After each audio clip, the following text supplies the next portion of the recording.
નમસ્કાર ખેડૂત મિત્રો, મારું નામ છે અલ્કેશ પટેલ અને આપણી યુટ્યુબ ચેનલ છે ખેતીની વાત મારું ગુજરાત. આપણી દુકાનનું નામ છે મિત્રો Hindustan agro seeds Kalavad, proper Kalavad તાલુકો, કાલાવડ જિલ્લો, જામનગર. મિત્રો તારીખ થઈ છે આજે 16/3/2025. તો આજે છું મારી વાડીની વિઝિટે. આપણે જ્યાં બિયારણનું પ્લોટિંગ કરેલું છે, ડુંગળીના બીજનું જે લાલ પત્તી આવે ચોમાસું વાવેતર કરવા માટેનું આપણે આ 8 વીઘાનો પ્લોટિંગ બનાવેલો છે. તમે જોઈ શકો છો એક જ સરખું ફ્લાવરિંગ લાગી ગયું છે. આ સાઈડ બતાવશો કોઈ ચીજ ના ઘટે એ રીતે. આ બાજુ પણ તમે જોઈ શકો છો કે આખો પ્લોટ જે છે જબરજસ્ત ફ્લાવરિંગ લાગી ગયું છે. એની જે ફ્લાવરિંગ સાઇઝ જે છે સાઇઝ પણ એકદમ વ્યવસ્થિત થઈ ગઈ છે. મધમાખી પણ આવવાની શરૂઆત થઈ ગઈ છે. એટલે બીજની ક્વોલિટી જે થવાની હોય એ મધમાખી આવવાથી બીજની ક્વોલિટી સારી થતી હોય છે. તો મધમાખી પણ અત્યારે આવવાનું શરૂ થઈ ગયું છે. તો જે કોઈ મિત્રોએ ડુંગળીનું બીજ બનાવવાનું જે પ્લોટિંગ કરેલું છે તો એને ખાસ કાળજી રાખવાની કે મધમાખી ન મરે આવી પ્રકારની દવાનો છંટકાવ કરવો.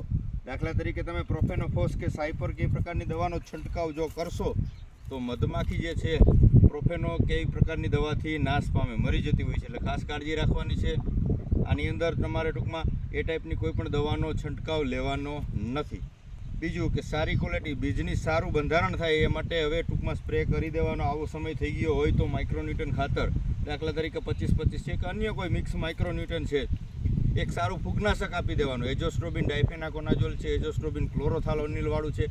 આ પ્રકારનું એક સારું ફૂગનાશક આપી દેશો તો પણ આની અંદર સારામાં સારા પરિણામ જોવા મળશે. હવે આની અંદર બીજો કોઈ રોગ આવવાની સંભાવના બિલકુલ ઓછી રહી, પણ અત્યારે તાપમાન વધારે છે એટલે થ્રિપ્સનું પ્રમાણ આની અંદર ચોક્કસથી જોવા મળે. જો વધારે પડતી થ્રિપ્સ આવી જાય તો રસ આખો જે છે એ છોડનો આખો રસ ચૂસી જાય, જેના કારણે જે પોષણ મળવું જોઈએ છોડને ઉપર સુધી દાણા બંધારણ માટે પોષણ મળે નહીં. એટલે ખાસ કરીને થ્રિપ્સના એટક માટે ખાસ કાળજી રાખી અને તમારે ધ્યાન દેવાનું છે. જો મિત્રો આ પ્રકારની સ્થિતિ હોય અને થ્રિપ્સ જણાતી હોય તો છંટકાવ અવશ્ય કરવો, કેમ કે આ ભાંગવાનું પણ જે છે એ સમસ્યા રહીએ.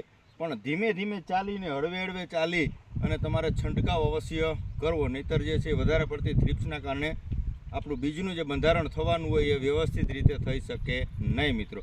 તો આ પ્રકારે આપણે પ્લોટિંગ કરેલું છે. ખાતરીબંધ બિયારણ છે, પૂરી જવાબદારીથી આપણે આપવાનું છે. તો જે કોઈ મિત્રોને આવતી સિઝનમાં ચોમાસું સિઝનમાં વાવેતર કરવાનું હોય તો ચોક્કસથી વોટ્સએપમાં નોંધણી કરાવી દેજો. 1 પણ રૂપિયાનો અત્યારે ચાર્જ આપણે લેવાનો નથી. આપણે જે કંપનીના ભાવે જે ભાવે વેચાણ કરશું એ જ ભાવે ખેડૂતોને આપણે વેચાણ કરવાના છીએ.